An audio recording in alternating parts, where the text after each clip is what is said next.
They found 60 bodies, not buried but preserved, not mourned but documented, each one a page in a book no man should ever write, and at the bottom of that cold, blood-slick stairwell in Kentucky, they found the final truth.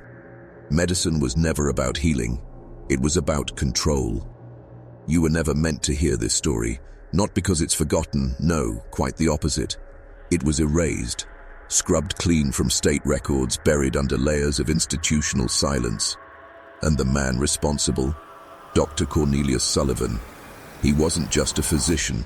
He was an architect of psychological domination, a surgeon of the soul. And what he built beneath that 3-story institute in Millbrook, Kentucky, wasn't a hospital. It was a cathedral to human suffering, where flesh, mind, and spirit were dissected not to heal, but to rewire. You think of the 1800s as a time of superstition, of bloodletting and ignorance, but that's the lie. The real terror of that era wasn't what people didn't know, it was what one man knew too well. Sullivan didn't operate in ignorance, he operated in cold, calculated brilliance, and behind the guise of benevolence, behind his soft-spoken voice, his silver hair, his tear-streaked tale of a lost wife, he was mapping something far more sinister than anatomy. He was mapping obedience. Let me ask you a question. How much of your mind do you truly control? How many of your decisions come from instinct, and how many are the result of programming you didn't choose? Sullivan believed the brain was not a mystery. It was a machine, one with switches, triggers, and fail-safes. His mission? To learn how to turn them, not just on the sick, but on the well, on anyone. Every step down that basement staircase was a descent, not just into his lab, but into a system that still survives in the institutions we trust today, because what Sullivan pioneered wasn't just medicine, it was the blueprint for how control would masquerade as care. He started small, migraines, fainting spells, melancholia. You see, he didn't lure in the hopeless, he lured in the hopeful, those seeking help, relief, and once they were inside those walls, once they entered the care of a man the entire town revered, he isolated them, removed them from family, declared their minds fragile, and their contact with the outside world dangerous. Sound familiar? He didn't need chains, he had credibility. And when they vanished, no one asked questions, because how could the man who'd cured so many be a monster? That's the power of reputation. That's the first tool of psychological warfare, trust. The second is secrecy. You're beginning to see, aren't you? They say the mind protects itself from truths too terrifying to bear. But this isn't the time for comfort. This is the time for clarity. The walls of that institute were lined with anatomical sketches, but they weren't drawn from corpses. They were drawn from living patients. He made incisions while they were awake. He spoke to them as he cut, not out of cruelty, but out of method. He needed their words, their screams, their silence. He was building a linguistic map of pain, discovering the precise tone of voice that would trigger obedience or defiance. This was not surgery. This was reprogramming. And the town, they didn't see it. They refused to, because the illusion was too beautiful. A healer, a widower, a savior. But behind closed doors, he wasn't curing disease, he was running simulations. And the worst part? He didn't do it alone. There were suppliers, letters, payments. The name Margaret repeated in files not as daughter, but as subject. Every person who entered those basement chambers became part of something far larger than one man's madness. They became data, and data becomes power. The question isn't, how did he get away with it? The question is, how many others followed his model? Because Sullivan was just the beginning, a prototype, a test run. And when they sealed off his lab and buried the evidence, they weren't destroying his legacy, they were replicating it elsewhere. You're not just watching a story, you're being initiated into something. The descent begins now. You ever wonder why the most horrific crimes always seem to happen in silence, not in the shadows? Those are easy to spot, but in silence, in plain view, surrounded by applause. That's the true genius of Dr. Sullivan's design. He didn't hide in the dark, he stood in the light and built his nightmare with the town's blessing. Understand this, Millbrook wasn't some godless frontier town. It was proud, faithful. It had a church with a steeple that kissed the clouds, a courthouse where law was upheld, a community that believed in order, tradition, and the sanctity of healing hands, and Sullivan used every inch of that trust as insulation. When a man dresses like a scholar, speaks like a savior, and cures the incurable, you don't question what lies beneath his floorboards. You bake him pies, you send him flowers, you offer him you're sick, you're mad, you're weak, and you call it mercy. But mercy is not what they received. By 1835, the basement had already claimed its first dozen. They called them cases, not patients, not people. Cases. Dehumanization always comes first. Ask any tyrant, strip a man of his name, and you can cut into him without guilt. Call it science. Call it progress. You think this was just one rogue doctor, one deranged mind twisting medicine into horror? No. Look closer. In his correspondence, Sullivan frequently referenced something he called the Philadelphia Doctrine. Not a book, not a medical practice, a belief that the human nervous system could be reconditioned like a clock. Reset. That trauma, when applied strategically, didn't just destroy the mind, it rewired it. He wasn't healing, he was harvesting. Emotional states, behavioral triggers, the thresholds of panic and surrender. He was refining obedience as if it were a recipe, and the methods unspeakable. He didn't just cut into flesh, he deprived, isolated, confined. Patients would spend weeks in silence, lightless rooms, their senses disoriented, until the only voice they responded to was his. Then the real treatments would begin.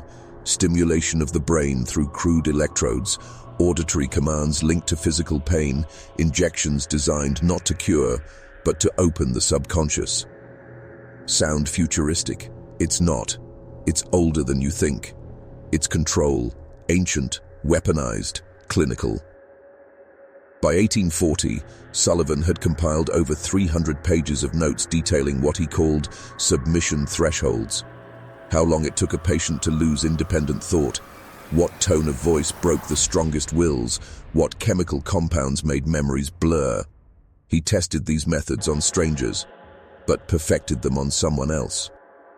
His daughter. Margaret wasn't sick, she wasn't hysterical, she was chosen, born to be broken and rebuilt. Her body became a landscape of surgical modification, her mind an experiment in neural obedience. And you want to know the most terrifying part? She didn't scream, she complied, she assisted. Because she was trained, from birth, to obey. The Institute wasn't just his lab, it was his kingdom, and in that kingdom, Margaret was his priestess of pain. Every needle, every incision, every patient restrained to those iron beds was recorded by her pale, steady hand. Her silence wasn't ignorance, it was indoctrination. This wasn't madness, this was systemized experimentation. And the real sickness? The town let it happen. Sheriff Carmichael was the only man who dared see the truth.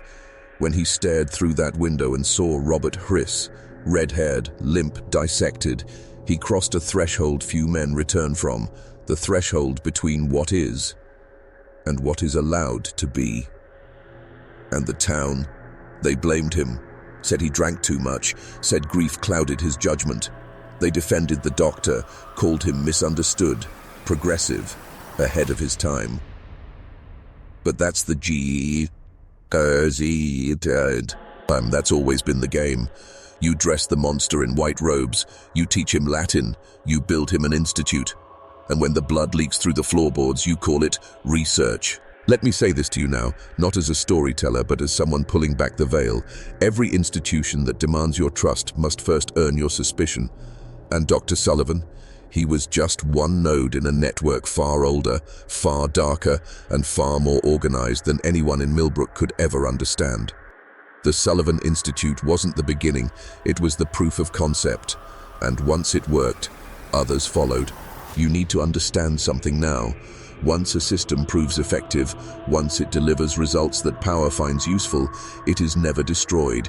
It is refined, improved, hidden in plain sight. That's what happened after Millbrook. The Sullivan Institute didn't collapse, it evolved. The official story says that in spring of 1847, after weeks of escalating tension, Sheriff Carmichael filed a formal report to the Kentucky State Medical Board. He included testimony, evidence, anatomical files, even excerpts from Sullivan's own journals. You'd expect that to be the end, right? The revelation, the takedown. But instead, silence. No arrests, no tribunal, no trial. The medical board sent 2 officials to Millbrook. They interviewed Sullivan behind closed doors, reviewed his documentation, and left town 3 days later. What followed was a statement published in the Lexington Register claiming the matter had been exaggerated by parties emotionally affected by tragic losses, and that the Sullivan Institute had been operating within acceptable experimental frameworks for progressive anatomical research. Let that sink in. 60 bodies. Conscious surgery, neural manipulation, acceptable experimental frameworks. That phrase should chill you. It wasn't about right or wrong. It was about utility. Sullivan's work wasn't stopped because it worked. Within a year, the Sullivan Institute quietly changed hands. The building was sold to an anonymous buyer based out of Baltimore. A new name was etched above the door, the Millbrook Center for Psychological Rehabilitation. A new staff arrived, new patients admitted, but the methods, they remained. Sheriff Carmichael resigned. They said he lost his mind, moved west, died poor, but before he vanished, he mailed copies of his files to 3 newspapers across the South. Only one, the Mobile Tribune, published a partial summary, and days later, the editor who printed it was found drowned in the Alabama River, officially ruled a suicide. His friends said otherwise. Do you see the pattern? Suppressed truths, dead messengers, institutional silence. The reason this story still lives barely is because fragments survived. Personal letters, scattered journals, hidden files that whisper of a larger structure, one that Dr. Sullivan was merely a tool of. That's where we turn now. Because if you think Millbrook was isolated, you've already fallen for the trap. Carmichael's research revealed that Sullivan had been in contact with a group of physicians and anatomists spread across the country, men who used coded correspondence to share results, cases, and failures. They met annually under the guise of academic conferences in Philadelphia, New Orleans, and even as far north as Boston. One of the names mentioned repeatedly, Dr. Elias Blackmore, a neurologist from Baltimore whose writings on adaptive psychological intervention would later be echoed, almost verbatim, in CIA documents declassified a century later. These were not isolated minds. They were a network, a fraternity of control, testing methods on the desperate and forgotten to develop tools for the elite. This is how power moves. It doesn't need armies when it controls the language of healing. It doesn't need guns when it owns the definition of sanity. It doesn't need chains when it can implant obedience directly into the nervous system. That's the real lesson of Sullivan's work. He wasn't interested in curing disease. He wanted to reprogram human behavior, to make fear predictable, to make trauma useful, to make the soul malleable. And do you know what else Carmichael found? Patient files bearing initials that didn't match local names. Letters from volunteers recommended by private organizations based in Washington and Charleston. Men and women sent not for healing, but for testing. This wasn't frontier madness. It was a prototype, a covert operation dressed as a medical miracle. And the world outside, they looked away because they were told to. Because once you control the narrative, you control what people believe is possible. Now ask yourself, what else has been done in the name of healing? What modern treatments are descended from these same experiments? What pills, what therapies, what diagnoses? The machine Sullivan helped build is still running. It just changed names, changed faces, and it no longer needs basements. Now it lives in hospitals, institutions, tech labs, and schools. Maps are dangerous things, not because they lie, but because they tell the truth selectively. Dr. Sullivan's map wasn't drawn with ink and paper. It was etched into flesh, nerves, synapses, trauma responses. He charted not geography, but obedience. And when you look at what he created, not just in one body, but in dozens, you realize something that should terrify you. He wasn't studying pain to understand it. He was studying pain to use it. Each experiment was a coordinate, each scream, each silence, a data point. He catalogued how long it took for the will to break, what kinds of voices triggered compliance, how long isolation could distort perception. He called this conditioned yield response. It's what modern institutions now call learned helplessness. You've seen it before. The broken man in a hospital bed, nodding at everything his doctor says. The prisoner who no longer speaks unless spoken to. The patient who smiles through agony because the man in the white coat told her it's progress. These are not anomalies. They are products, descendants of the Sullivan Protocol. Let me show you how it works. First, isolation. Remove the subject from their environment. Tell them it's necessary, that their condition requires solitude. Make them grateful for the quiet, for the safety. Second, deprivation. Strip them of consistency. Light, sound, food, human interaction. Not enough to kill, just enough to confuse. Break their sense of time. Let their thoughts chase themselves into exhaustion. Third, introduction of authority. A calm, commanding voice, a uniform, a title. Someone who knows exactly what's happening and tells them what to feel about it. This person is not a captor. They are the savior. Fourth, trigger plus relief. A painful stimulus followed by kindness. The electric touch of punishment replaced by a soft word. The subject begins to associate relief, it with freedom, but with obedience. Fifth, reinforcement. Praise for compliance, shame for resistance, repetition until the self becomes secondary and survival is linked directly to following instructions. That's how you break a person. That's how you mold a human mind into a programmable shell. Now tell me, where else have you seen this structure? Boarding schools, military training, therapeutic institutions, reformatories, modern psychological studies. You think these are coincidences? You think it's just history repeating? No, it's a design, and the blueprint traces back to men like Sullivan. Here's where it gets worse. In one of his journal entries, dated March 1844, Sullivan details a new phase in his research. He called it neural imprint memory. The idea that trauma, when paired with specific phrases, could create embedded commands, words or sounds that trigger behavior long after the trauma ends. He wasn't just controlling patients while they were inside his institute, he was programming them to obey after release. A word, a tone, a sound, and suddenly a man forgets where he is. A woman stops speaking. A child falls silent mid-sentence. Margaret was his first test subject for this. He claimed in his notes that she could enter a passive state, what he called cognitive quiet, on command. That a single word could reduce her from a functioning assistant to a silent, waiting shell, ready for input.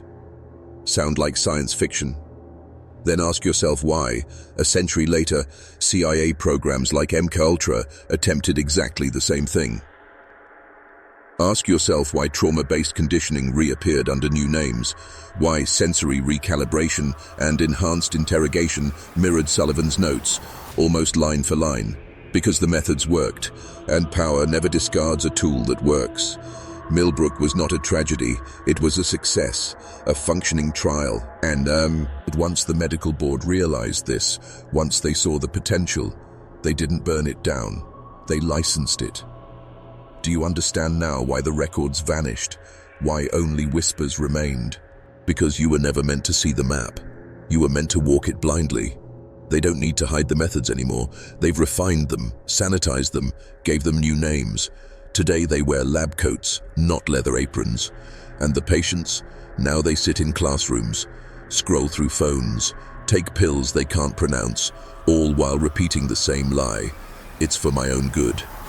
Now you're beginning to see the outline of the real machine. But we're not finished. In the next chamber of this story, we'll step into the most sacred room in Sullivan's labyrinth. The observation theater, where the walls themselves were designed to watch and remember. There was a room beneath the Millbrook Institute that didn't appear on any blueprint, a circular chamber carved into the earth, fortified with black stone and polished glass. It was neither laboratory nor infirmary. It was an altar. They called it the observation theater, but it wasn't built for observation in the traditional sense. It was a panopticon, a place where everything could be seen and nothing could be hidden. But more importantly, it was a place where the subjects could be watched without knowing who was watching them. A one-way mirror, 360 degrees.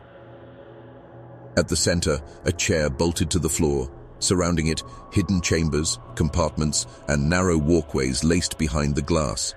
Observers, masked and silent, would study reactions to stimuli, pain, light, words, symbols, music. They tracked breath, they measured tears, they timed obedience. This is where Sullivan took his most promising subjects, those who'd already been broken by the earlier phases, those whose minds were malleable but not yet useful. The observation theater was where he refined them, where he perfected them, where he transformed suffering into submission. One subject, documented only as A12, was placed in the chair for 19 days straight. No clocks, no contact, just silence and shadow, interrupted only by flashes of light, bursts of music, or a sudden word shouted through the intercom. Not insults, not threats, just commands. Stand. Sleep. Forget. By day 11, A12 had stopped resisting. By day 14, he responded instantly to any word, no matter how absurd. By day 19, he no longer asked why. Now think about that. A human mind so disoriented, so conditioned, it no longer distinguishes between reality and instruction. That's not healing. That's not treatment. That's possession. Let's talk about the observers. They weren't doctors, not in the traditional sense. They wore no badges, no names, no affiliations to any known hospital. They were recruited from behind closed doors, silent men with cold eyes who never spoke. Sullivan called them chroniclers. Their job was not to intervene. Their job was to document. Every twitch, every scream, every deviation from the protocol was etched into black-bound ledgers, most of which vanished after the institute closed. Only 3 of these books survive today, hidden in private collections, written in shorthand, water-damaged, but they exist. One volume contains this entry, dated June 2nd, 1845.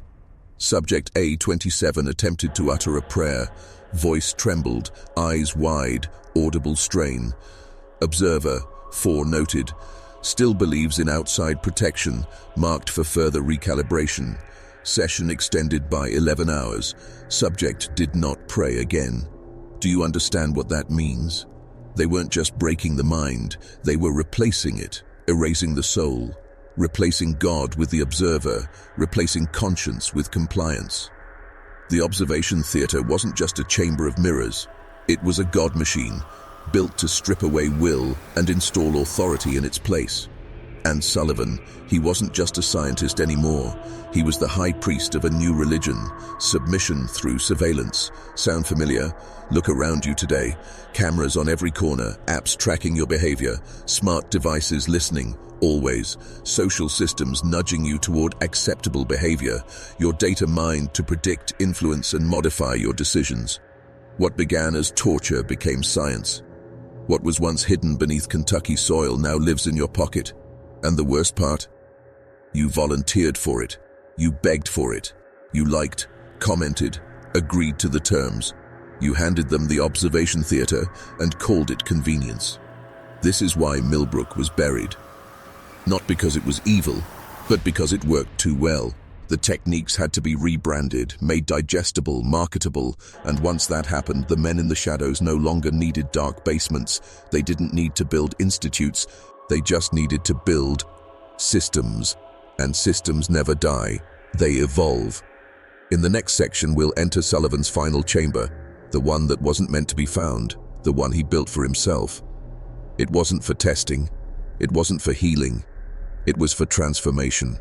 He called it the rebirth room, and after what we uncover there, you'll never look at your reflection the same way again. By the summer of 1845, something inside Dr. Cornelius Sullivan had changed. He no longer spent nights in his quarters above the infirmary. He no longer ate with his staff. He had grown pale, thinner, quieter. His letters became strange, littered with cryptic symbols, philosophical riddles, and diagrams no one could interpret. He spoke often of the final stage, of crossing the membrane, and of undoing the false self. That's when he began construction on the lowest chamber of Millbrook, a room built entirely in secret.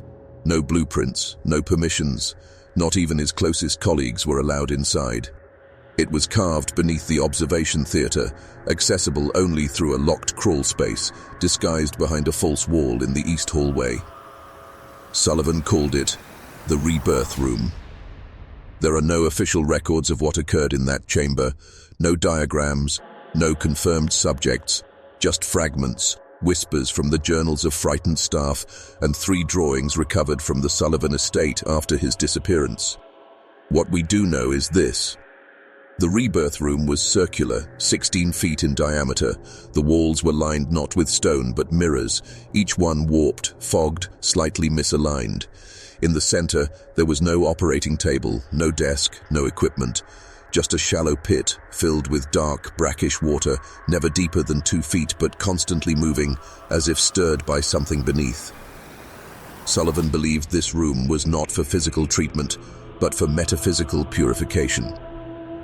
He believed that the human being was a layered construct, not just of tissue and thought, but of lies. Lies learned from family, school, religion, morality. And to find the true self, those lies had to be peeled away. Not metaphorically, literally. Inside the Rebirth Room, subjects were placed in sensory isolation for up to 96 hours, but this time there were no stimuli, no ommans, no observation, only silence. Only the mirrors, only the water. And according to Sullivan, this process caused a fracture, not in the brain, in the identity. He claimed the mind begins to split, like a chrysalis cracking under pressure, and from that split, something new could emerge, not a healed patient, not a reintegrated psyche, something better. He described it as a mind without narrative, without guilt, without weakness, a vessel of raw perception, adaptable and obedient. He called it the post-human state. One letter to an unknown associate read, "I have seen it now, what waits behind the mask of self, the child, the coward, the liar, but also the blueprint, the machine beneath the skin." They screamed at first, but only because they were shedding the voice that wasn't theirs. After that, they were silent, pure, ready. Let that sink in. This wasn't about healing trauma. This was about burning the soul clean. And Sullivan, he wasn't satisfied observing it anymore. According to his final journal entry dated October 9, 1845, he planned to enter the Rebirth Room alone to subject himself to the full process. He wrote, "They are almost ready, but I cannot guide them until I too am remade. I must tear off the mask. I must walk into the pit not as a man, but as the instrument of the future." He was never seen again. When the Institute was seized 5 years later, the Rebirth Room was found, sealed shut from the inside. The pit was dry, the mirrors were shattered, and carved into the wall in his own handwriting were the final words, "We are not born, we are programmed. Rebirth is deletion." What emerged from that room, if anything, was no longer Cornelius Sullivan. It was the beginning of something else, an idea, a method, a virus of the soul. And that method didn't die with Millbrook. It was repurposed. Over the next 50 years, fragments of Sullivan's techniques would surface under different names: behaviorism, psycho-conditioning, identity suspension therapy, total institution methodologies. Every one of them shares the same root: erase the self, replace it with function. You see, Sullivan wasn't insane, he was ahead of schedule. In the next section, we'll follow what happened after the Institute was shut down, how Sullivan's followers scattered into hospitals, prisons, and even the military. Because the darkness didn't die, it went underground. And there, it grew teeth, When Millbrook Medical Institute was forcibly shuttered in 1850, authorities expected to find a decaying shell of madness, an empty monument to one man's descent into lunacy. Instead, they found something worse. Blueprints, journals, recruitment letters. Dr. Cornelius Sullivan hadn't acted alone. He had followers, dozens of them, drawn from across the country. Psychologists, surgeons, hypnotists, linguists. Many were young, newly trained, idealistic. But others were powerful, embedded deep within state-run asylums, academic circles, and most disturbingly, military hospitals. They called themselves the architects of transition. And while the public forgot Millbrook's name, these disciples scattered like spores, each carrying a different piece of Sullivan's method into the cracks of the American system. The darkness did not vanish. It infiltrated. In 1853, just 3 years after Millbrook's closure, a peculiar report emerged from Waverly Hills Sanatorium in Louisville, Kentucky. A small experimental wing within the hospital began administering identity neutralization therapy to patients who had resisted conventional treatment. What did this involve? 8-hour isolation, language deprivation, forced mirror exposure, induced amnesia through chemical compounds. When investigators arrived, they found 14 patients in the ward. None remembered their own names. All had been renamed by staff using numeric codes, patient 0 through patient 13. And yet the program was not shut down. Why? Because the patients were compliant, silent, calm, obedient. The head of the ward, Dr. Felix Harmon, formerly an assistant at Millbrook, trained directly by Sullivan in 1844. But Waverly was just the beginning. In 1860, the U.S. Army quietly approved an experimental rehabilitation unit for mentally unfit soldiers stationed at Fort McPherson in Georgia. The program's objective: erase C, combat trauma by rewriting personal memory. It was here that the first military use of the Sullivan Protocol occurred. Patients were stripped of identifiers. They were subjected to synchronized sound and light patterns designed to overload the frontal lobe, combined with hours of whisper-fed phrases intended to implant new behavioral patterns. The records refer to this process as modular conditioning. Translation: breaking men into programmable parts. Again, the program was not terminated, it was expanded. Sullivan's writings had theorized that identity was not sacred, that memory was a loop, and trauma could be scrubbed clean, not by healing, but by overwriting, like reformatting a machine. That idea became military doctrine. Meanwhile, in the private sector, a curious phenomenon emerged. Between 1855 and 1870, a new wave of elite finishing schools appeared in New York, Boston, and Philadelphia. These schools, often run by former clergy or psychologists, offered total immersion programs for reforming troubled children of wealthy families.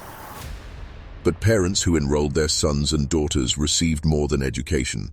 They received new children, polite, emotionless, rule-abiding, devoted to authority. What was their method? The core technique, preserved in a recovered training manual from a reformatory seminary in Manhattan, reads, "To make the child pure, first destroy the person who resists. Name, memory, story. These are prisons. Release them, and you will have a soul without conflict." That passage was word for word from Sullivan's 1845 notes on the rebirth room. By 1870, Sullivan's legacy had infected every major institution. Hospitals used his language of cleansing identity. Schools adopted tabula rasa immersion. Prisons began experimenting with psychic resets. Military clinics normalized re-identification as therapy. But nowhere was his influence more dangerous than in the early psychiatric boards, which began issuing licenses to doctors trained under the Sullivan model, men who saw the human mind not as sacred, but as a malleable construct, a blueprint, a machine, a mask waiting to be removed. And now here's the chilling truth. Sullivan never needed to publish a manifesto. He built a system that operated through other people, through institutions, through power itself. He didn't vanish. he multiplied. In Section 8, we'll expose the elite families and institutions that secretly funded Sullivan's disciples and why these methods were never meant for the masses, but for the engineering of a new ruling class. Because in the shadows of progress, someone was always paying for control and someone else was being erased. If the machinery of psychological manipulation survived the collapse of Millbrook, it was because someone wanted it to survive, and more disturbingly, someone paid for it to evolve. The story of Dr. Cornelius Sullivan is not just about a madman and his theories. It's about the money that moved behind him, the hands that shielded him, the families that believed in his mission, not to heal the sick, but to reshape society from the top down. Because Sullivan's ideas weren't just tolerated by the elite, they were commissioned. In 1844, 1 year before the founding of Millbrook, a letter was sent from a man named Hollister Davenport, a New York industrialist with ties to textile empires, shipping ports, and Ivy League institutions. The letter, addressed to Sullivan, read, "If we are to inherit this century, we must not fear the knife that cuts the soul. Train them young, make them loyal, and give them no past to return to. That is how you raise a generation that serves without question." Hollister wasn't a doctor. He was a financier, a power broker. And his family would go on to help found the Hudson Institute of Behavioral Correction, a school masked as a charity home, but in truth a testing ground for identity-stripping therapies in adolescent males. His grandson, he sat on the board of Harvard Medical in 1872. Another backer, Clara Beachmont, widow of a railroad tycoon and socialite in Washington, D.C., who personally donated $40,000 to advanced psychiatric research at Millbrook in 1848. Why? Because her daughter had become rebellious, unmanageable, and obsessed with abolitionist causes. She wrote in her personal diary, "I sent her to Dr. Sullivan. She returned clean, her voice calm, her eyes empty. Finally, she could be married." To Clara, that was therapy. To Sullivan, it was success. What mother would fund the erasure of her daughter's identity just to maintain in social standing? Only a mother raised in a world that worshipped control over authenticity. Behind every great system of domination lies a class of beneficiaries, those who do not get erased, but instead benefit from the erasure of others. In the case of Sullivan's work, these beneficiaries weren't interested in curing madness. They were interested in creating obedience. Their goal wasn't compassion. It was compliance, not medicine, but manufacture. In 1857, a quiet meeting took place in a gentleman's club in Boston. Present were 6 men, 2 bankers, 1 judge, a military physician, and the heads of 2 prestigious boarding schools. What did they discuss? The formal standardization of personality reconstruction. They called it character harmonization.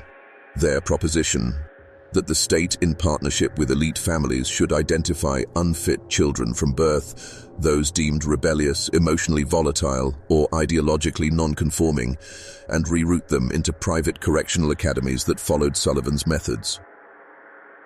One of the men in that meeting was Elbridge Morton, a founding investor in the American eugenics movement.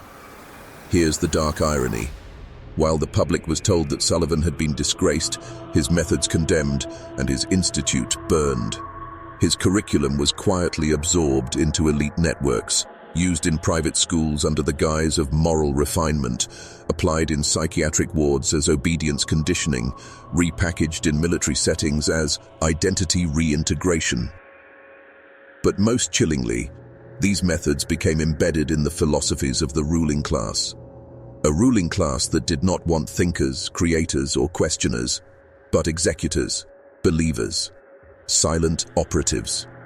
Sullivan wasn't building better people, he was engineering servants for the machine. And the machine, it had a face, wealthy bloodlines, social qualm, UBS academic councils, foundations with clean names and dirty intentions. In 1865, a pamphlet circulated privately among East Coast families titled "The Perfect Heir: How to Mold Loyalty, Silence, and Legacy." One passage reads, "Begin the Reformation between ages 9 and 13. Use mirrors. Rename them, replace their birth stories with chosen narratives, give them 3 rules and punish deviations not with pain but with disapproval. Love must be the knife. Its author, signed only C.S. It was Sullivan's final known writing. He had become more than a man. He had become a template for a system that required psychological purity over truth. In Section 9, we enter the personal testimonies, the diaries, letters, and broken whispers of those who survived these programs. Because while the elite saw transformation, the victims experienced erasure, and those who lived to remember hold the real key to understanding how far this machinery went. The question is, can a soul survive without memory, or worse, can it survive after someone else has written over its name? You've heard the theories, you've followed the funding. But now, we confront the faces behind the file numbers, because Millbrook was not a theory, it was not a myth. It was a facility, with rooms. Rooms with mirrors, metal restraints, soft nursery music, and children. They were not patients. They were test subjects. And they were chosen for one reason. They had no power. The earliest records come from a surviving registry marked Cohort Y, Winter Cycle 1846. It listed 17 names, but beside each name, in red ink, another word was scrawled, obsolete. These children were orphans, wards of the state, or quietly sold by desperate parents. The common trait? They were all between the ages of 6 and 12, the window Sullivan identified as the pliable core period. His belief that between those ages a child's self could be erased and replaced if the right tools were used, and the tools were horrifying. Subject number 6, Thomas Greaves, age 9. He arrived from a Philadelphia orphanage after being labeled incorrigible. In his last known letter, smuggled from Millbrook's East Wing in 1848, he wrote, "They took my name. I am now Boy C. They tell me my mother drowned me, but I remember her face. Every time I say her name, they play the noise, the high one. It hurts. So I don't say it anymore." The noise he referred to was a sonic punishment technique, an early prototype of auditory aversion therapy. A system of conditioning where certain thoughts were punished not with beatings, but with unbearable frequencies tied to emotional stimuli.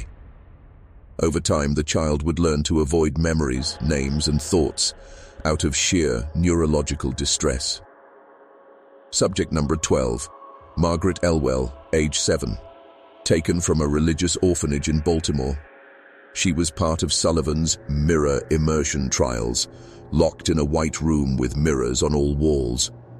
Every day, actors posing as nurses enter the room and refer to her with a different name: Emily, Clara, Ruth, Lillian. Each time she accepted the new name, she was given food, praise, or warmth. Each time she resisted, the lights would flicker and the room would vibrate with cold air. After 3 weeks, Margaret stopped resisting. After 7 weeks, she stopped speaking entirely. By week 12, she answered only to designation L. Her file ends with a single note: full absorption achieved. Proceed with imprinting protocol. What does imprinting mean? It meant that once a child had fully surrendered their past, Sullivan and his staff would begin constructing a new identity, complete with fake memories, fake traumas, and false loyalties. These children weren't rehabilitated. They were rewritten. Some say only 30 children were ever processed through this system. Others say the real number was closer to 200, scattered across satellite facilities in Kentucky, Missouri, and even New York. But regardless of the count, a few of them escaped. And from the fragments of their memories, we begin to see the true horror of Millbrook. One woman, who would only speak under the pseudonym Hester, testified in 1894 before an underground inquiry held by reformist doctors in Boston. Her statement: "They showed me photos of people and told me those were my parents. I believed them, but when I grew older, the dreams came back. A red shawl, a black piano, the smell of bread. None of those things were in the memories they gave me. That's when I realized my memories weren't real. They were programmed." She described the therapy sessions as puppet-making rituals. She recalled a room called the recitation chamber, where children had to repeat mantras every morning. My life begins here, my thoughts are clean, my old self is gone, I am made perfect. Think about that. Children, stripped of all history, taught to thank their captors for saving them from themselves. Sullivan didn't want obedience through fear, he wanted obedience through willing amnesia. And the cost? Entire generations raised with no true origin, no personal narrative, only implanted scripts. They became empty instruments, malleable to the will of whoever claimed ownership.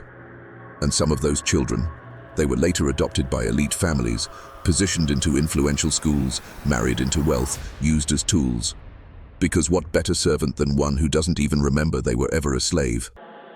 Now ask yourself, if these programs went dark in 1860, why do we see echoes of them in 20th century institutions? Why do modern re-education facilities use the same mirror therapy? Why do elite prep schools still practice forms of character harmonization? Why are certain families always tied to the same psychological patents and treatment algorithms?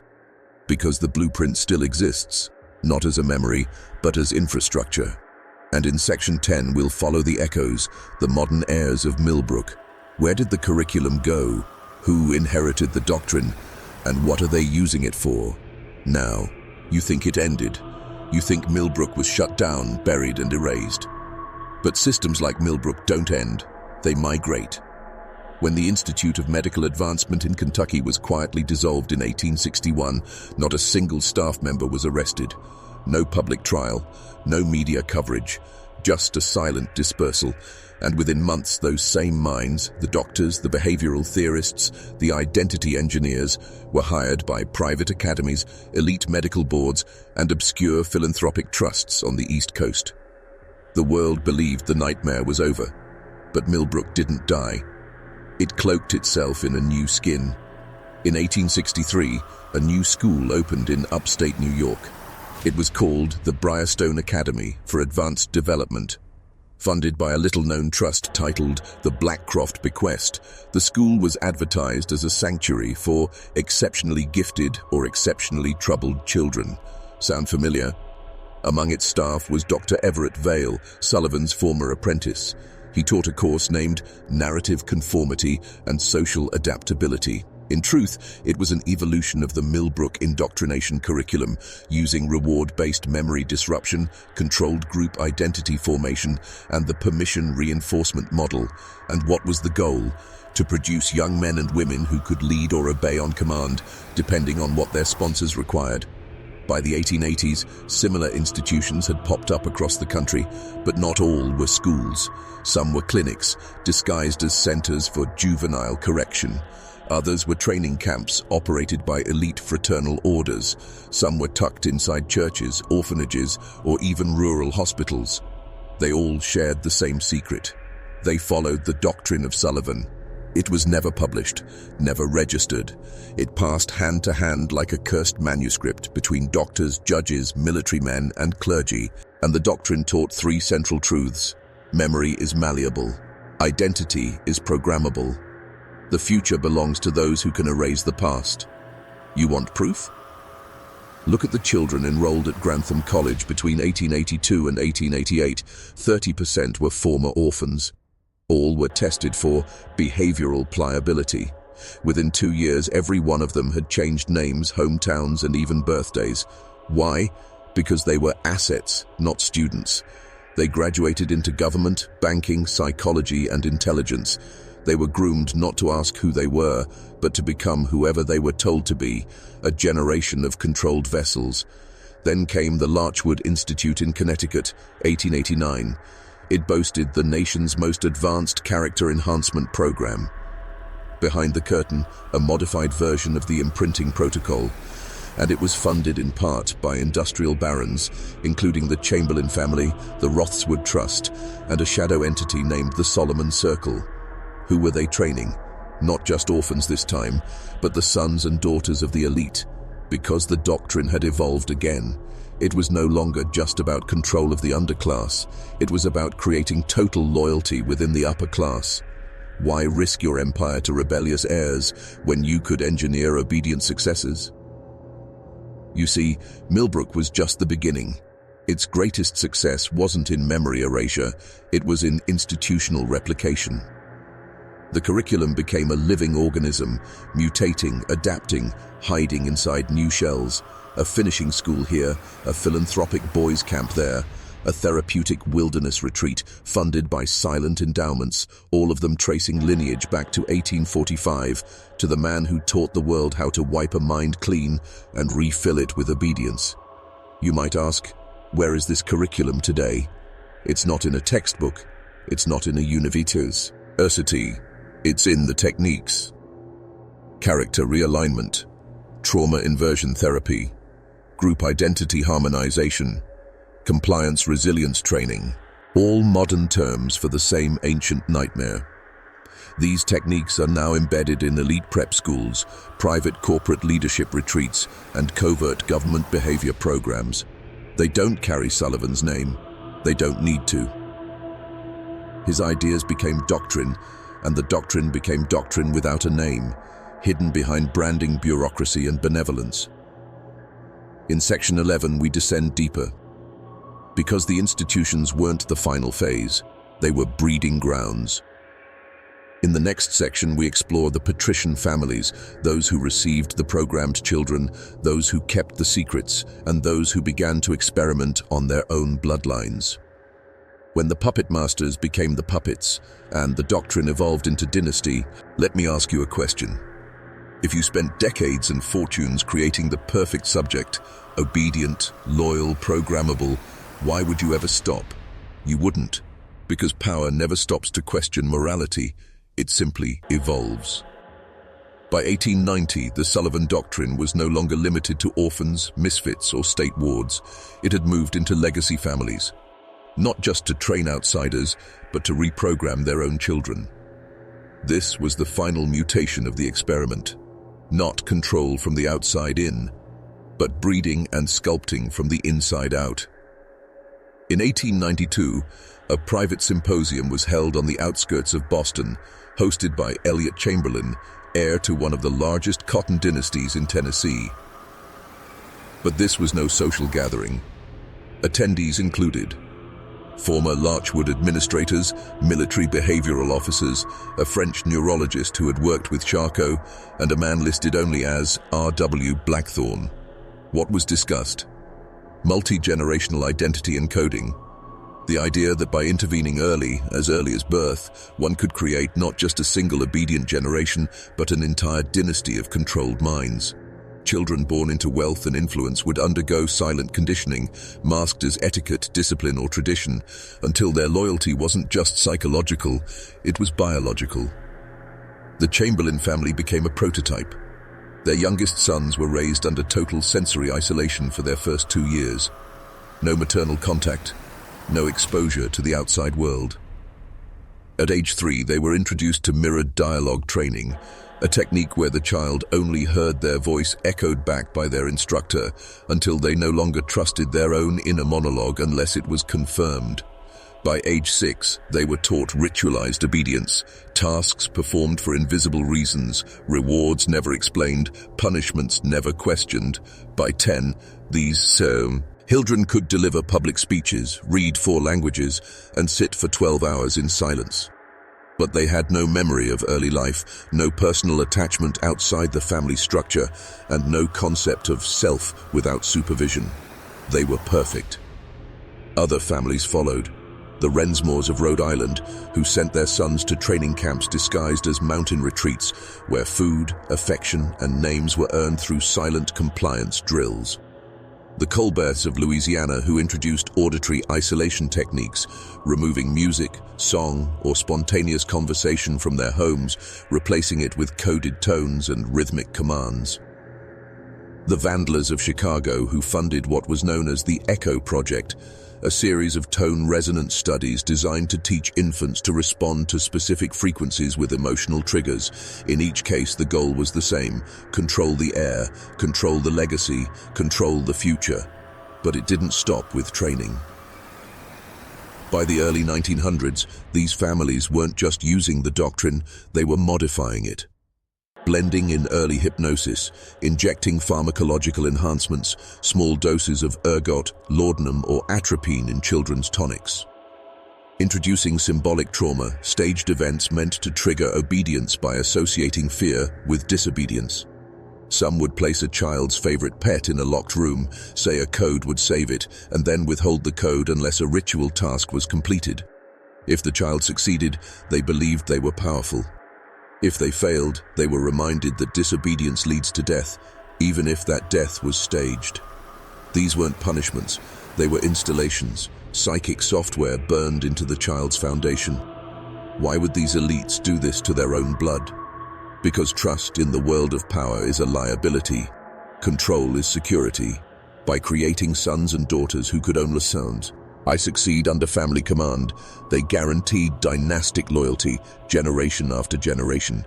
No scandals, no betrayal, no deviation from the family's role in the greater machine. They became biological institutions, self-replicating systems of wealth, obedience, and silence. And what of the children? Many never questioned their condition.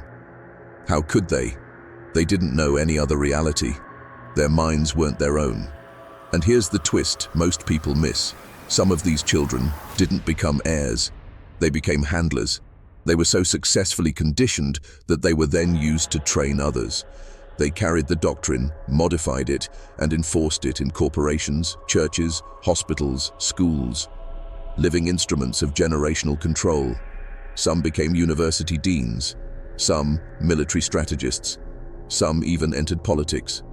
By 1930, 4 sitting senators had ties to known Millbrook descendant families. 3 Supreme Court clerks came from restructured Chamberlain bloodlines.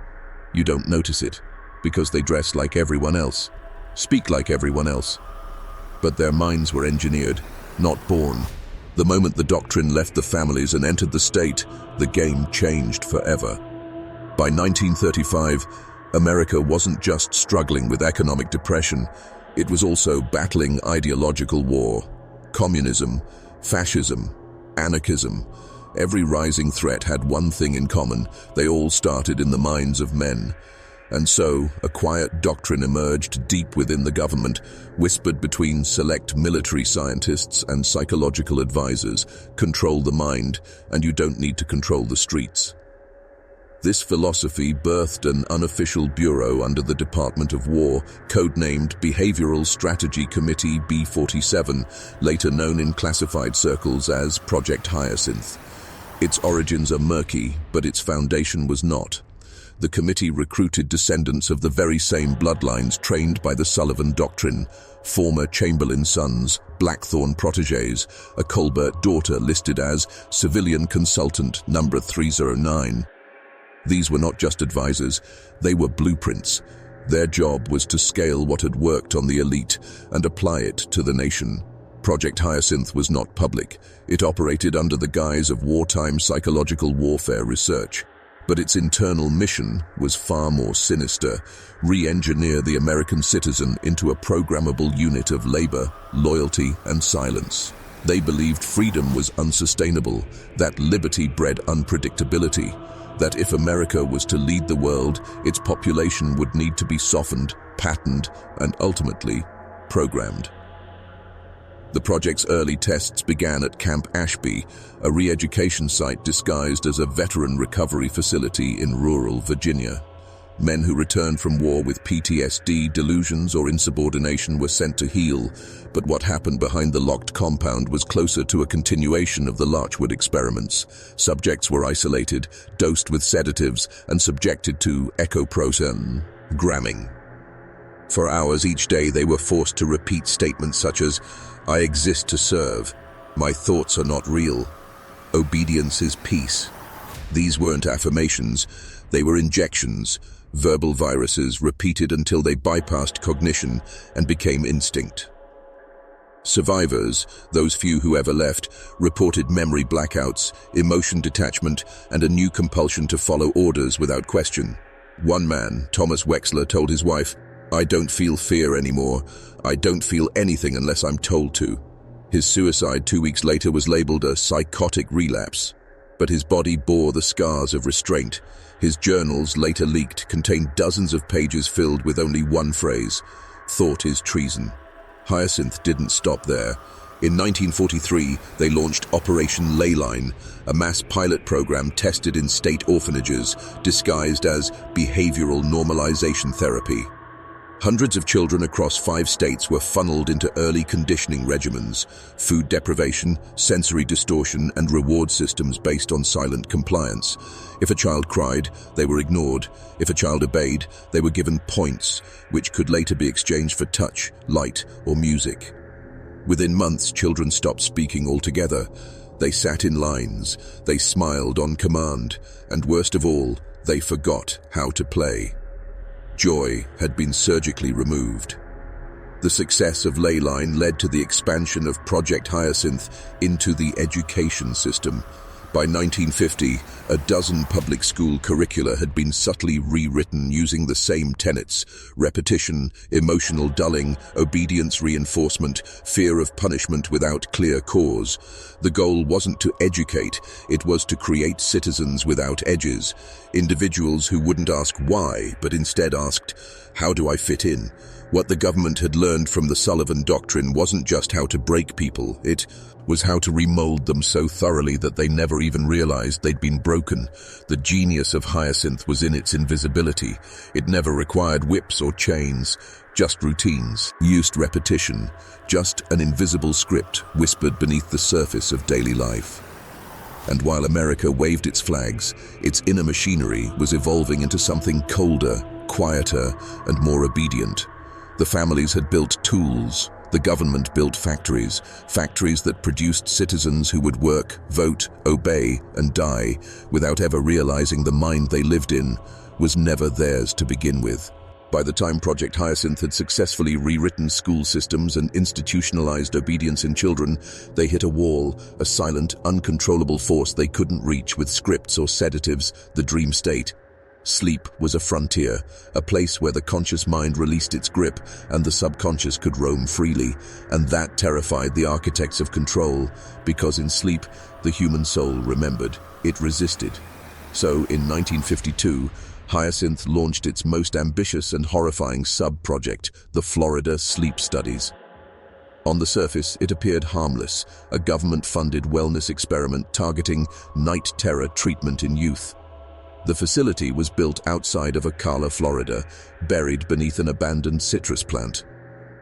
The site was officially referred to as Clinic F-117, but among those who worked there, it had a different name: the Nest. The Nest's true purpose wasn't to cure nightmares. It was to map them, to locate the emotional fault lines in the sleeping mind and embed corrective patterns through auditory manipulation. Children were brought in by the dozens, most from orphanages, foster systems, or juvenile detention centers. They were told they were being treated, but what they received were neurological invasions. Each subject was placed into an isolated chamber, soundproof, lightless, temperature-controlled. During REM sleep, small metallic nodes were attached to their temples. These nodes didn't simply monitor brain activity. They injected frequencies, carefully calibrated voice recordings that aligned with the brain's theta rhythms. Phrases like, "Pain is love," "Your mother never existed," "You were made for the machine." This wasn't sleep therapy, it was identity erasure. The researchers, many of whom had no clinical background, were trained not in medicine, but in mythopoetic trauma theory, derived from Sullivan's original writings. This theory claimed that by controlling the symbolism in a subject's dreams, birds, blood, light, teeth, you could reshape their archetypal self, essentially not only who they were, but what they believed humans were for. The most chilling results came from a subject codenamed Patient A91, a 12-year-old boy who had been institutionalized for antisocial behavior. After 6 weeks in the nest, he no longer responded to his name. He drew perfect geometric shapes for hours, claimed he could see people's thought colors, and repeatedly whispered, "I was built for the sound."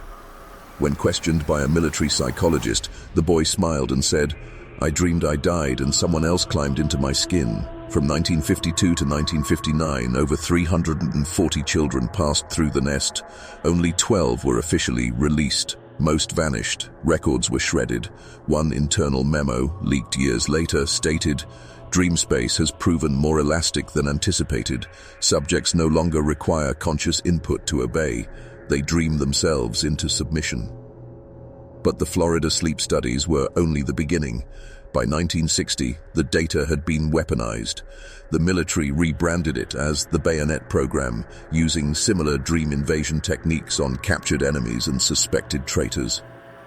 Targets were sedated and subjected to weeks of dream code exposure, voices layered with subsonic warfare, visual loops of burning cities, symbols designed to break tribal identity and replace it with state-mind loyalty.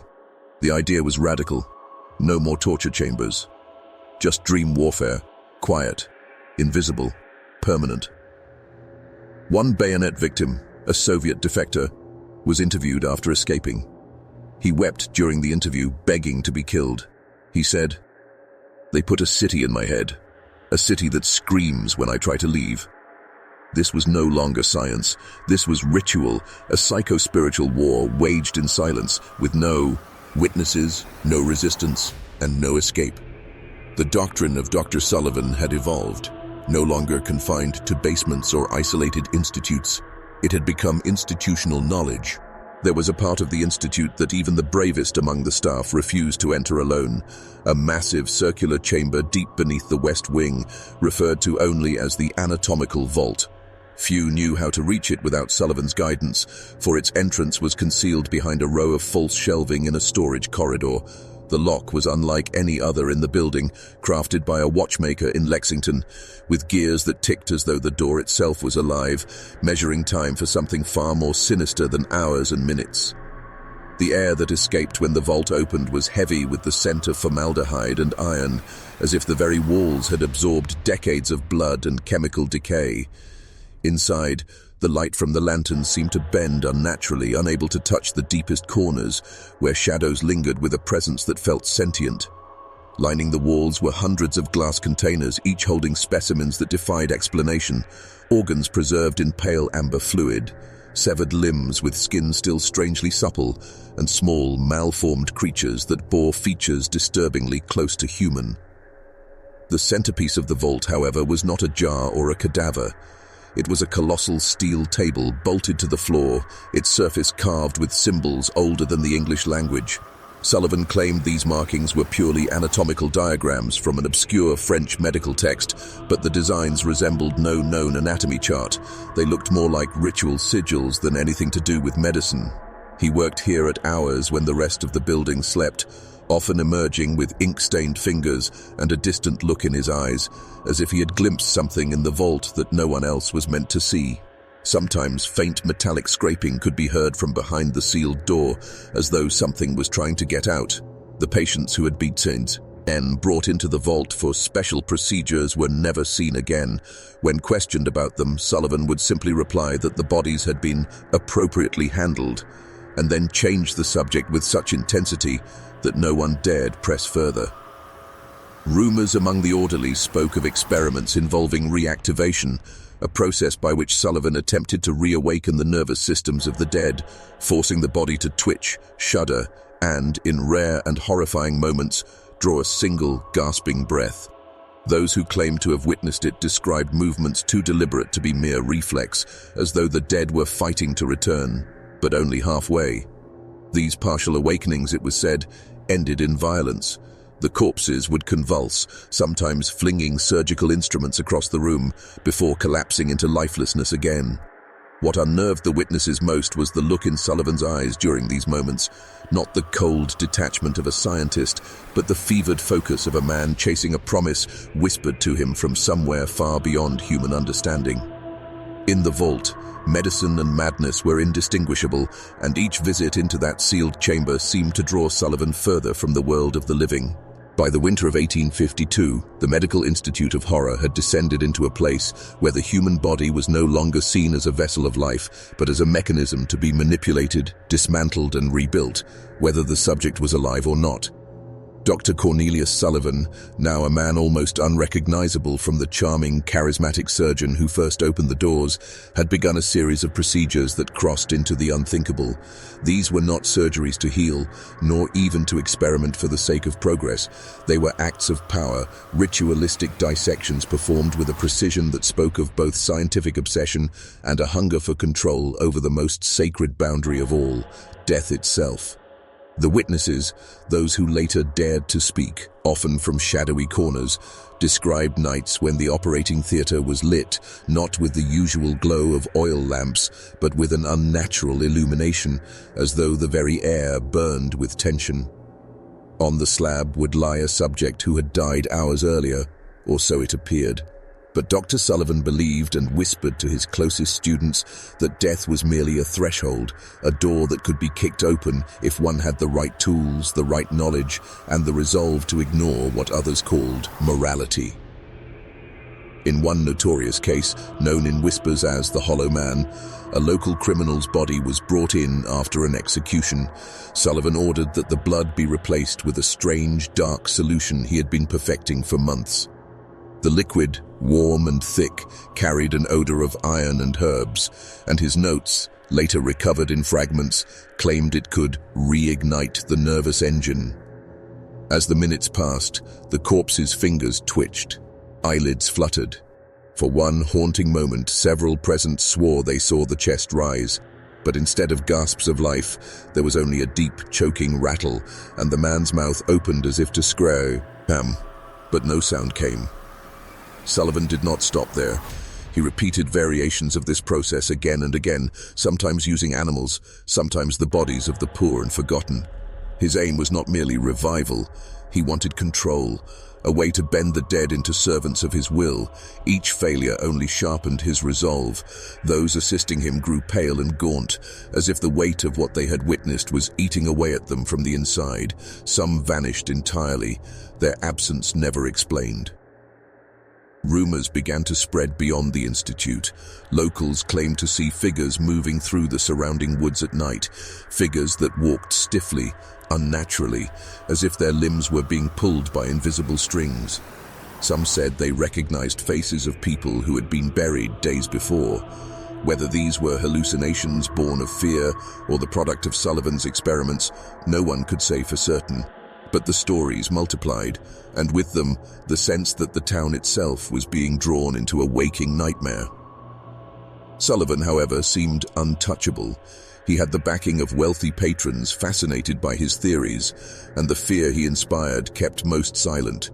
His personal writings grew more cryptic, filled with references to ancient Egyptian rites, alchemical resurrection, and something he called the second breath.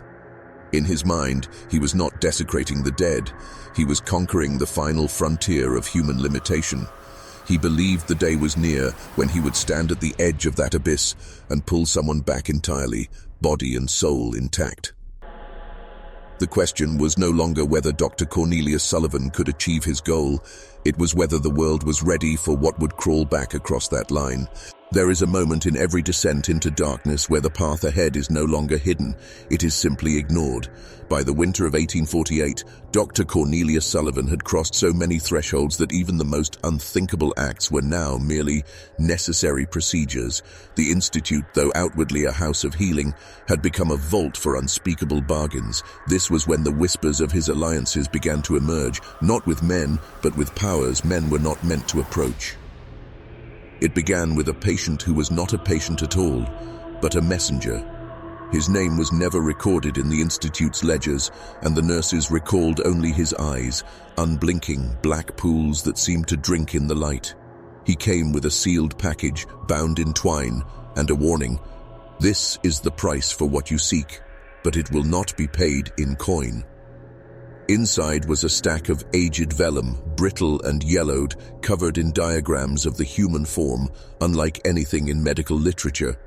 The organs were not in their natural places. The bones were elongated, twisted, reshaped for purposes unknown.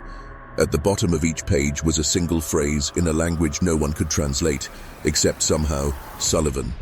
He claimed he could read it in his blood. From that night on, his experiments grew stranger. He began requesting subjects with particular conditions, those who claimed to hear voices, those who spoke in languages they'd never been taught, those whose bodies bore unusual marks from birth. He wasn't curing them, he was using them. Piece by piece, he was attempting to create something that could hold what ordinary flesh could not. But there was a catch. For every successful operation, something in the institute itself seemed to wither. The air grew heavier, the walls dampened with an unexplained moisture, and shadows lingered longer than the light that cast them. Some staff claimed they saw some apes moving through the corridors that were not human. Others said they heard chanting at night in the locked operating theater, low rhythmic sounds that made the blood chill. By the end of that winter, it was no longer a hospital. It was a temple, and Sullivan was its high priest. The townsfolk didn't speak openly of it, but they could feel the shift. Children would not walk past the gates after dusk. Animals refused to cross the road in front of the property. Ministers whispered in their sermons about false healers and doctors who cut the soul as well as the flesh. Still, the institute remained untouchable. Patients continued to arrive in secret carriages, and men in dark coats guarded the entrances at night. What the public never knew, what even most of his staff never knew, was that Sullivan had signed something, not with ink, but with his own blood. The bargain promised him knowledge beyond mortal limits, the power to shape life itself, in exchange for something he did not yet fully understand, or perhaps he understood it perfectly well and simply didn't care. And so the operating theater became a sanctuary for rites no medical board would ever sanction. Scalpel strokes became symbols. Sutures were sewn not merely to close wounds, but to bind something unseen within the flesh. And always, Sullivan worked in silence, except for the moments when his lips moved to repeat that phrase from the vellum, the one no one else could read. In the cold logic of his mind, he was not committing horrors. He was paying installments on an ancient debt, and with each operation he was closer to building the vessel he believed would crown his work, a human body, perfect in form yet capable of containing something eternal. What he didn't know was that the thing he sought to summon was already inside the walls, watching him work. They say the human mind has limits, that if you trap it in a paradox long enough, it will tear itself apart trying to find the exit. Dr. Cornelius Sullivan had been testing that theory for years, but Section B of the West Wing was his crowning achievement. A corridor built with such architectural precision, it created the illusion of infinite length. The floorboards creaked in a way that repeated every 12 steps. The walls were angled ever so slightly to narrow the perspective, and the gas lamps along the ceiling flickered in an irregular rhythm that erased any sense of time. Those sent down this hallway never knew if they had walked for 10 minutes or 10 hours. Sullivan's journals called it the hallway of cognitive collapse. Patients were led there under the guise of sensory rehabilitation. In reality, the doctor used it as a psychological scalpel, stripping away a person's trust in their own perception until they no longer distinguished between reality and illusion. The first signs of breakdown were always the same: shallow breathing, pacing speed changing without reason, and an almost childlike whisper of, "I think I've been here before." But the second stage, that was where the real experiment began. In this stage, subjects often started to hear phantom footsteps behind them, never close, never far, just at the edge of hearing. Some claimed to hear their own name being called from somewhere ahead. One man swore that his deceased sister was walking just around the next corner, always out of sight. Sullivan would watch all of this through hidden peepholes carved into the corridor's wainscoting. He didn't just observe. He recorded every tremor of the hand, every twitch of the eye, sketching the facial changes that came before full mental disintegration. And when the moment came, when the subject finally broke, collapsing to the floor, clawing at their own face as if trying to peel the reality away, Sullivan would enter, not to comfort them, but to whisper a single chilling phrase into their ear. This place was never here. The implications were devastating. Many survivors could no longer trust physical space. They would freeze in ordinary rooms, convinced the walls would suddenly stretch away into infinity. But there was a deeper, more sinister purpose behind the hallway. Sullivan wasn't just studying fear, He was calibrating it. The notes recovered decades later suggested he was searching for a braking distance, the exact amount of mental strain required to unlock a person's subconscious compliance. If he could measure that distance, he could control it. And if he could control it, he could own them. Some of his patients never came out at all. The staff would hear them walking for hours after the door was locked, steps growing fainter, as if the hallway had swallowed them whole. When the door was finally opened, the space would be empty. But the sound of footsteps would continue for days afterward. Nurses reported that if you stood in the center of the corridor at night, you could hear multiple people pacing in the darkness, all out of sync, as if lost in their own separate infinities. And perhaps the most disturbing entry in Sullivan's ledger was one dated October 3rd, 1854. Next to a patient's number, he had written, "Subject never broke. Subject still walking." No explanation, no recovery date. Just a single page later, in shaky handwriting, "I hear him now." The hallway of cognitive collapse was eventually sealed after the institute's closure, but local legends insist that if you press your ear to the locked door on a quiet night, you'll hear faint footsteps moving away from you, only to return closer with each breath you take. By now, the surviving patients were more shadow than flesh, their identities erased by months of whispered orders and hollow promises. But there was a place within the institute even they feared. A long, narrow corridor known only as the Whispering Hall. Its walls were lined not with paintings or torches, but with thin copper tubing that snaked like veins into every room. At first glance, it seemed an odd architectural quirk. But those who lingered too long claimed they could hear faint voices in the metal, speaking in languages they did not know, answering questions they never asked. Dr. Cornelius Sullivan called it his communications artery, a system that allowed his words, and perhaps the words of something far older, to travel unseen through the Institute's bones. Guards would escort the most defiant patients here in the dead of night, shackles clinking against the marble floor. They were forced to stand in the center of the hall, in complete darkness, while the copper tubing pulsed with a faint rhythmic hum. Within minutes, the silence would break, not with screams or threats, but with a flood of murmurs that seemed to come from inside the listener's skull. These murmurs knew their secrets. They recited the names of lovers never spoken aloud, whispered confessions of crimes they thought buried, described their childhood bedrooms in eerie detail. It wasn't just intimidation. Sullivan was extracting something, stripping the mind bare until the will to resist crumbled. The true terror of the Whispering Hall was not the voices themselves, but what happened afterward. Survivors would leave with eyes dull as wet ash, their speech reduced to slow, halting sentences. Days later, they would begin parroting strange fragments of language, syllables no one recognized. Sullivan wrote that this was the tongue of the mind unchained, a state where the patient no longer a thought in human terms.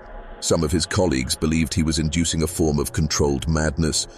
Others suspected something worse, that the whispers were not a product of his devices, but an invitation, an open channel to forces that fed on human thought, the way wolves feed on blood.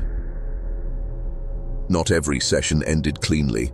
On rare nights, the hall would erupt with a metallic screech that sent guards fleeing, doors would rattle, copper tubes would drip a black, oily liquid, and the patient inside would be found curled into a fetal position, their face twisted in a rictus of silent laughter. Sullivan called these overloads, but his notes reveal an unsettling pride in such outcomes. "The vessel overflowed," he wrote once, "but what spilled was of great value to the work." The Whispering Hall became a rite of passage for every subject, a crucible in which fear was melted down and reforged into submission. No one entered without leaving a piece of themselves behind. And though the copper tubes ran silent when empty, those who walked past in daylight swore they could still hear it, the faint susurration of something waiting, listening, and learning their names. By the autumn of 1849, the Medical Institute had become more than a house of horror. It was a whispered legend in the Kentucky hills. Every villager knew someone who had gone inside and never returned. By now, even the boldest men of Harrods Creek would avoid the road that passed the Institute's wrought iron gates after dark. But fate has a way of forcing cowards into courage, and on a moonless October night, an event occurred that would forever stain the soil on which Dr. Cornelius Sullivan's empire stood. It began with a sound. Not the usual wind howling through the cypress trees, nor the screech of the weathered shutters, but a deep, guttural wail. Human, but not entirely. Witnesses described it as a cry that carried both the agony of birth and the final gasp of death. It rolled down the hills like a storm, shattering windows in the nearest farmhouses. And then, silence. The kind of silence that feels like the world itself is holding its breath. Inside the institute, lanterns flickered wildly against the marble walls. The staff, those grim-faced assistants who had long served Sullivan's unspeakable work, were suddenly reduced to terrified animals. They spoke in hurried whispers, glancing at the grand staircase where the doctor had last been seen, carrying something wrapped in blood-soaked linen. Some claimed it was a newborn child with no face. Others swore it was one of the reclaimed patients who had been returned from the dead, now slipping back into decay. Whatever it was, Sullivan had taken it to the sub-basement, the place no one dared enter alone. By midnight, the institute's furnace roared to life, belching black smoke into the night sky. Villagers awoke to the smell. Not the smell of coal or wood, but the sharp, nauseating stench of burning flesh. A few brave souls gathered torches and made their way to the gates demanding answers. No one came. Out. No one spoke. The building stood in darkness, except for the faint orange glow seeping from beneath its stone foundations. At 2:13 a.m., lightning struck the eastern tower. Flames tore through the upper floors, illuminating the night in a hellish blaze. But the strangest thing, according to those who stood outside, was not the fire. It was the figures in the windows. Dozens of silhouettes, some grotesquely misshapen, stood perfectly still, watching the crowd below. Their eyes glinted like glass, unblinking, until the smoke swallowed them. The townsfolk expected the staff to flee, but no one emerged, not even Sullivan. The screams inside became muffled, then stopped entirely, and then, as the roof collapsed, a soundless burst of light, green and cold, shot up from the basement, piercing the night sky before vanishing as quickly as it appeared. When the fire finally died by dawn, the institute was a smoldering ruin. No bodies were found, no remains of the doctor, only scorched stone and a single intact door, still locked from the inside. The lock itself was warm to the touch, as though it had been gripped by a living hand only moments before. That morning, the sheriff's men refused to search the rubble. They claimed the air was too heavy to breathe and that something beneath the debris was still moving. Farmers swore they could hear faint whispers when the wind passed over the ruins, voices speaking in a language that made their skin crawl. And so, the Medical Institute of Horror ceased to exist, at least in the form the world knew. But every man in that crowd knew in his gut Sullivan was not dead. He had not perished in the flames. He had simply gone deeper, into a place the fire could not touch, carrying with him whatever abomination he had cradled that night. And one day they feared he would return, not as a man, but as something far worse. By the closing months of 1845, the Medical Institute no longer resembled an academic facility. It was a citadel of secrecy, an organism feeding on its own darkness. The great stone facade bore the marks of time, yet within its walls the experiments had grown more elaborate, more daring, more monstrous. Dr. Cornelius Sullivan no longer cared for the thin veil of medical respectability. He had tasted the power of creation and destruction, and nothing else mattered. It was said that the underground wards had doubled in size, carved deeper into the earth, forming a labyrinth so complex that even the staff required wax-marked strings to navigate its corridors. Entire chambers were devoted to preserving bodies in chemical baths, some human, some animal, and some neither. The sounds from those rooms were not always still. Visitors, rare as they were, spoke of a constant hum, as if the building itself was breathing. The air carried a metallic tang, mingling the scent of rust and blood. Sullivan had begun what he called the integration trials, the final stage of his life's work. No longer content with isolated transplants or chemical manipulations, he sought to blend systems entirely, merging organs from different species, altering skeletal structures, forcing the body to adapt to alien biology. He believed that by breaking every boundary of the natural order, he could forge a new kind of human, immune to weakness, immune to fear, immune to time itself. The trials were not without cost. His assistants began to vanish. At first, they were simply dismissed from their duties. Then they stopped leaving altogether. Their families received brief, formal notes stating that they had found placement elsewhere. But the truth was darker. The missing assistants had become the subjects themselves. Sullivan saw their loyalty as the ultimate proof of devotion, whether they volunteered or not, as irrelevant. And then there was the incident of Chamber 9. One night, a test subject identified in the Institute logs only as specimen A74 broke free. Witnesses described it as something both human and not, its limbs distorted, its gait unsteady yet fast, its skin mottled with patches of foreign tissue. It tore through 2 security guards before vanishing into the lower halls. Sullivan ordered the remaining staff to hunt it down, but it was never found. Some whispered that it had reached the surface. Others claimed it still roamed the deepest halls, waiting. The local townspeople by now avoided the Institute entirely. Even those paid to deliver supplies did so in silence, leaving crates by the gate and retreating without waiting for acknowledgement. Rumors spread of pale faces staring from the windows at night, faces that did not belong to any living man. Sullivan seemed unaffected by the isolation. In his private journals, he wrote that he was on the verge of the ultimate unification of science and destiny. But destiny had its own plans. On the night of November 12, 1845, a fire broke out. Whether it was an accident, an act of revenge, or something far more sinister has never been determined. Witnesses reported hearing a low, almost animalistic wailing that grew louder as the flames spread. The fire consumed the upper floors in hours, yet the stone foundation and lower levels survived. When local authorities entered days later, they found no bodies. Not Sullivan's, not his staff's, not his subjects, only empty halls and the distant echo of dripping water. To this day, the ruins of the Medical Institute of Horror remain sealed.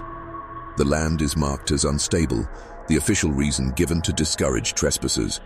But some still go, drawn by curiosity, by darkness, or by something older. They speak of hearing footsteps in the lower corridors, of seeing glows or red hands withdraw into shadows, of voices whispering in tones they cannot understand. And in those whispers they swear, one name is repeated over and over again. Cornelius Sullivan, the doctor who refused to let death have the final word.